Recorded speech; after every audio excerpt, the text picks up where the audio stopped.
Life is a fleeting journey. In the middle of the busy streets, towering buildings, and lonely apartments, life is just a routine. Gigising ka, kakain, maliligo, papasok sa trabaho o sa paaralan, uuwi, kakain ulit, pagkatapos ay matutulog. At sa paggising mo kinabukasan, uulit uli ang rutinaryo ng buhay mo. Walang kasigurudahan kung kailan ka hihinto, kung kailan matatapos. Life is insanely boring, isn't it? Or maybe, it's just in my own perspective. Marami namang tao dyan na parang paborito ng Diyos at araw-araw may bago sa buhay nila. They never had the room in their lives for boredom because they have so many things to handle on their list. Well, they are lucky. In my extremely boring and monotonous life, may masasabi ba akong bago? Oh yes, I changed my hairstyle at inilugay ang buhok ko. I wore a pink shirt kahit hindi naman Monday. But it'll be the usual. Pagkatapos ng lahat ng subjects ko para sa araw na yun, pupunta agad ako sa park. Uupo sa paborito kong bench, magpapatugtog o kaya matutulog, hanggang sa abutan na ako ng hapon o ng takip silim. Doon pa lang ako uuwi. Wala rin naman akong gagawin sa bahay. Kung tutuusin, mas payapa pa sa park kaysa sa lugar na tinatawag kong bahay. As soon as the professor dismissed our class, I immediately grabbed my bag and few books before heading to my sanctuary. Maaga pa pala. 2:00 pa lang ng hapon. Dumating ako sa park na may mga ilan-ilang tao na lang sa paligid. Dahil sa makulimlim na panahon ng Setyembre, iilan lang nagpasya na mamasyal at tumambay sa parke.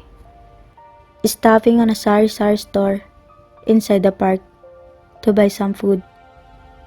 I glanced at my favorite bench while waiting for my change. My heart sank as I saw that someone already there. Nakahiga, parang natutulog. I sighed. I guess I'll just take another bench. Bit-bit ang mga chichirya, burger, at inumin na binili ko. Naglakad ako palapit sa kalapit na bench. At doon inilagay ang mga gamit ko bago naupo. As I settled on my seat, I stared at a man lying in front of me. He looked anemic with shoulder-length hair and long eyelashes. Nakasuot ng gray na shirt at maong pants. May mga bag sa paligid niya habang may yakap naman siyang case ng gitara. He stirred like a baby slumbering in his sleep. I sighed again. Mukha siyang naglayas. He shifted in his position. Tumagilid siya ngunit hindi pa rin nawawala ang mahigpit na pagkakayakap niya sa guitar case. Funny because he can barely fit himself on the small area of the bench. Mahina ako napatawa. Hoy miss, kung tatawanan mo lang ako, lumipat ka na lang ng pwesto. Istorbo ka sa pagtulog ko. Don't you know it's uncomfortable to have someone staring at you? Paangil na sabi niya. Kahit na nakapikit pa rin ang mga mata niya. Umirap ako. I didn't intend to be rude. I just really found him cute in that position. Opened a bag of chips and took out some to eat. Then I stared straight at him. Alam mo mister, park ito, hindi shelter for the runaways. At sino bang hindi matatawa sa'yo may tuyong laway ka pa sa pisngi mo Halos hindi ka nga mag-cashier dyan sa bench Why don't you find another place na komportable ka? Madaming hotels and apartels. Mind your own business. Tinalikuran niya ako. How rude. I rolled my eyes. Antipati kong to. Pinagpatuloy ko na lang ang pagkain ko at gumawa ng mga requirements ko. Every now and then, I threw short glances at him, and it seems that he's heavily asleep or something. I continued to work on my stuff. Umuwi na ako before 5 p.m. Ayokong abutan ng ulan at mas lalong ayokong gabihin. I stood up and gathered my things nang bigla akong mapasulyap kay Mr. Antipatiko. Tulog pa rin siya. Napatingin ako sa mga binili kong pagkain. May natira pa ako at ayoko namang iuwi yun dahil paniguradong pagagalitan lang ako ng talakera kong nanay. Dahil bumili na naman ako ng kung ano-ano. Kinuha ko ang burger na hindi man lang nagalaw at maingat na inilagay sa ibabaw ng mga bag niya. Kumain ka para mabawasan kasungitan mo. Hindi yung tulog ka ng tulog. Kinabukasan, bumalik ako sa park like my usual routine. Nandun pa rin yung lalaki. This time, he's awake and strumming his guitar. Avoiding arguments, umupo ako sa katapat na bench habang hindi nagsasalita ng kahit na ano. I proceeded on doing my things and not giving him any attention. I took out my sketchbook and starting sketching things around me. It's a hobby of mine, drawing people and places. Hey, miss.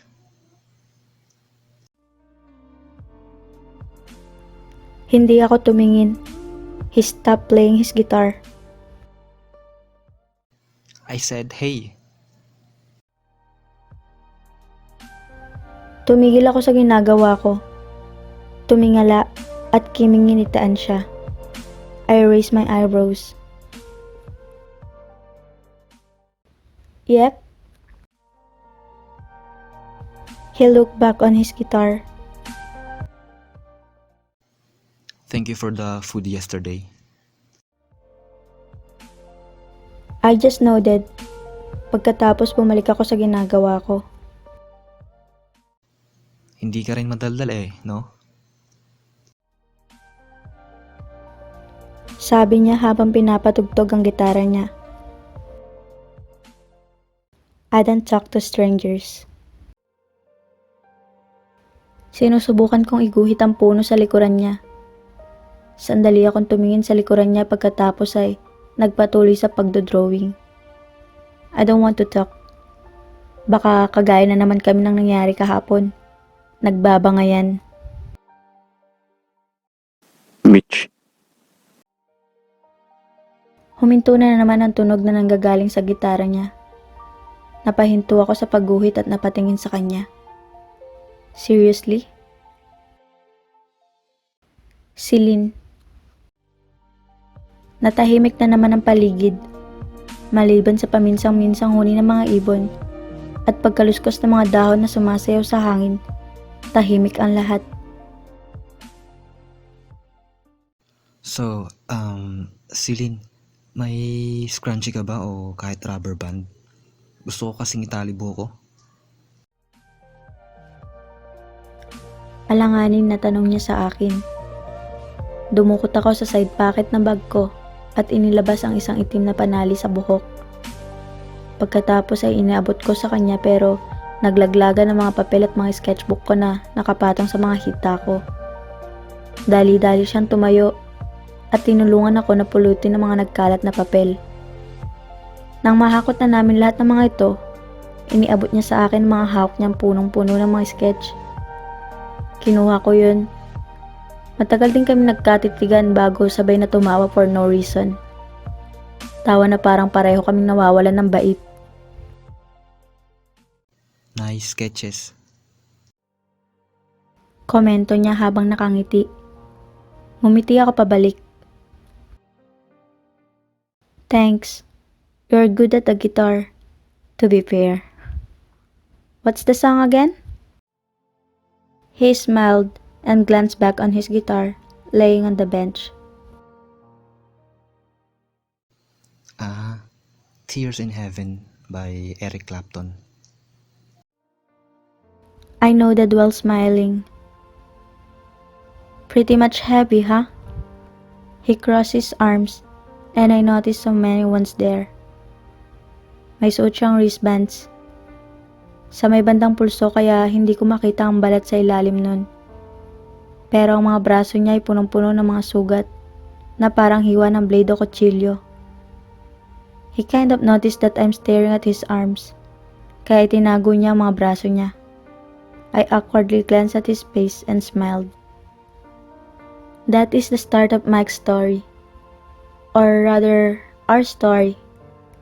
Well, basically, it's not a love story. I don't know what is to be exact. I started hanging around with him when I'm visiting the park. We would either tell each other ridiculous stories, draw, or sometimes sing along with him playing his guitar. I learned that Mike, short for Michael, used to be in a band. He said his parents were against it, so he left their home. He has no place to go and with the little money he has, he really can't afford lodging and such. Wala rin naman daw gustong tumanggap sa kanya sa part-timer. So he ended up staying in the park. Lalo na't bukas ito sa lahat. I think it's dangerous. Kasi pwede siyang manakawan. Pero he just smiled and told me that he'll be fine. You know, Mike, you keep on playing the same song over and over again. Tears in Heaven. Are you really that fond of that sad song? I asked him as he started strumming again his guitar with the chords of Tears in Heaven. He just smiled at me, and then he started singing. His cool voice resonated and tugged the strings of my heart as he sang his rendition of that song. I smiled and watched him sing the song for the 9th time. Before he could even finish the second chorus, he stopped and stared at me. Celine, makikilala mo pa rin kaya ako kapag nasa langit na tayo? I chuckled. Hindi. Baka mapagkamalan kitang anghel sa haba ng buhok mo eh. He tucked his hair on his ear and glanced at me. And then he smiled. Puro ka talaga biro. Sumandal ako sa bench at nag-inat. Pagkatapos ay tumingin ako sa kanya. He's silent. Mike? Lumingon siya.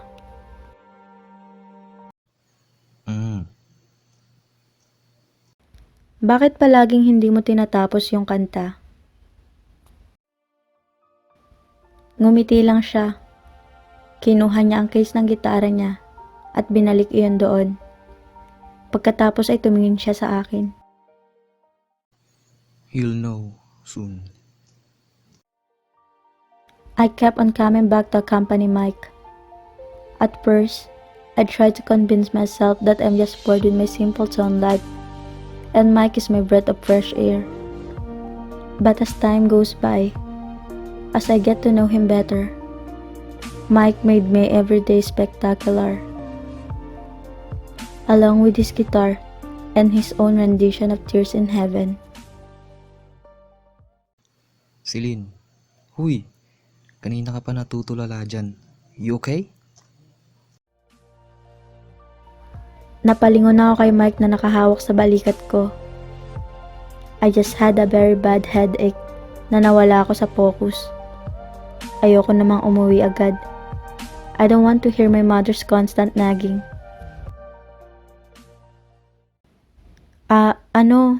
May sakit lang.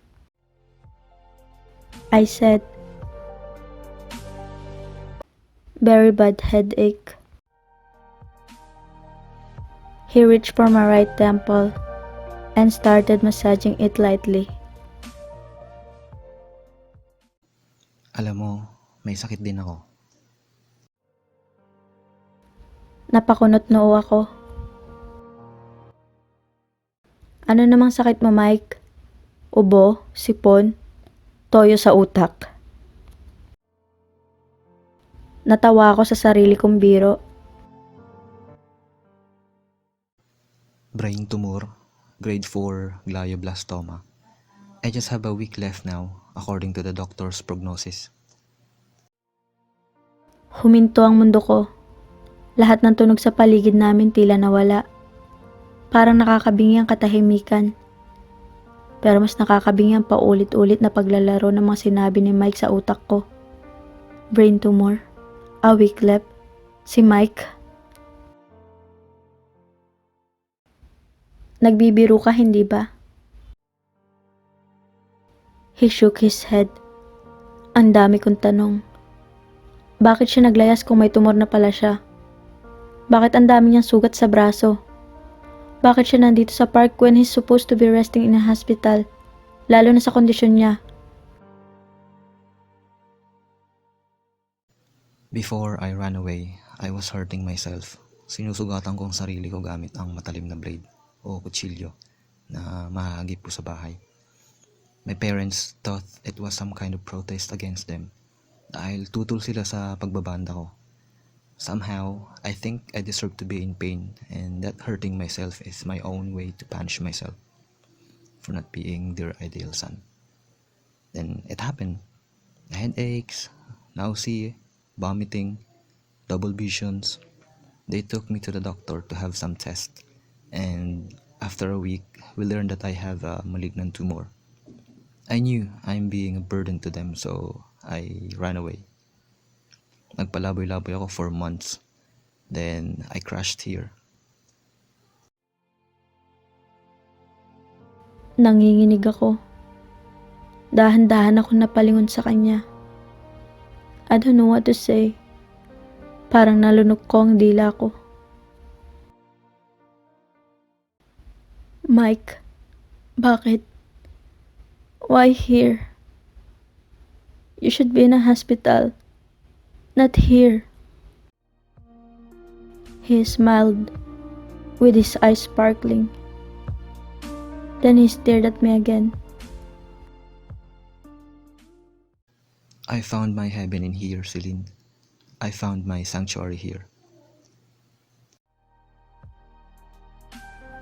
He said, as he pointed at me.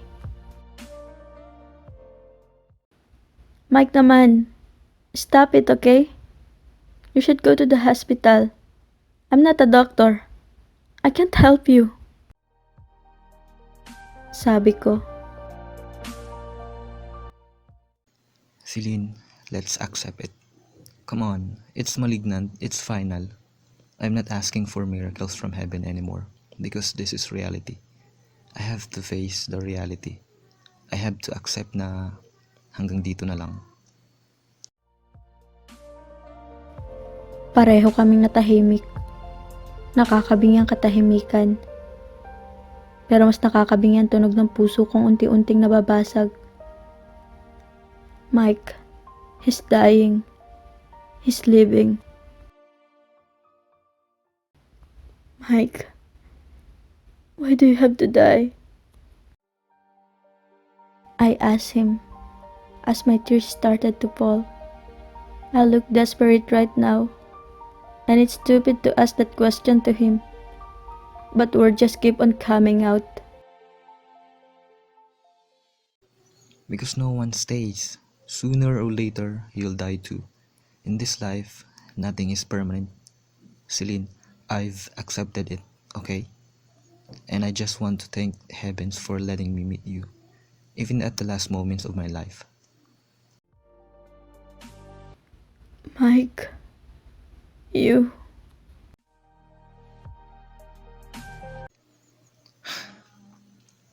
I guess it's time to finish the song, don't you think? It's time for goodbyes. He whispered as he took out his guitar out of its case. He started strumming the chords of a very familiar song, Tears in Heaven. Now every note felt different. Now that I know Mike loves singing this song. Now that I know why he never finishes the song. I'll place my hand on the top of his right leg as my tears started to stream down again. Mike became my solace. Even if for a few months, Mike became my confidant. my friend, my everything. And I knew this place I once called sanctuary would never be the same without him. The calmness and the silence would be different without the sounds coming from his guitar. And it is painful to watch him as he always glances at me whenever he says the word heaven. He's crying, Mike is crying, and we are sharing the same pain, the pain of letting go. He strummed the final chord of the song, and then he wiped my tears and bitterly smiled at me. Magkita tayo sa langit ha. Huwag mo akong kakalimutan, Celine. Please. That's all I ask. I nodded. He placed his hand on my cheek and planted a kiss on my forehead. We stayed like that for a few moments. Let's meet in the clouds, my little heaven. I wrapped my arms around his neck as tears began to fall again. Thank you, Mike. Thank you for being my sanctuary.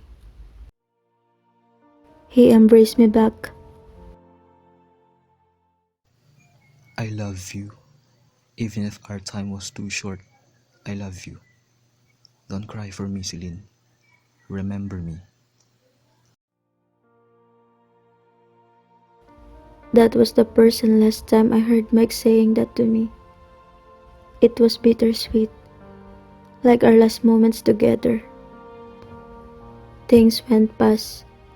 All I can remember was him not responding to my voice and the coldness of his skin. Michael Garcia died that same afternoon. He was 25. I don't want to mourn for him. I just want to remember him this way. And I knew, somewhere, somehow, above the clouds, he's finally found peace.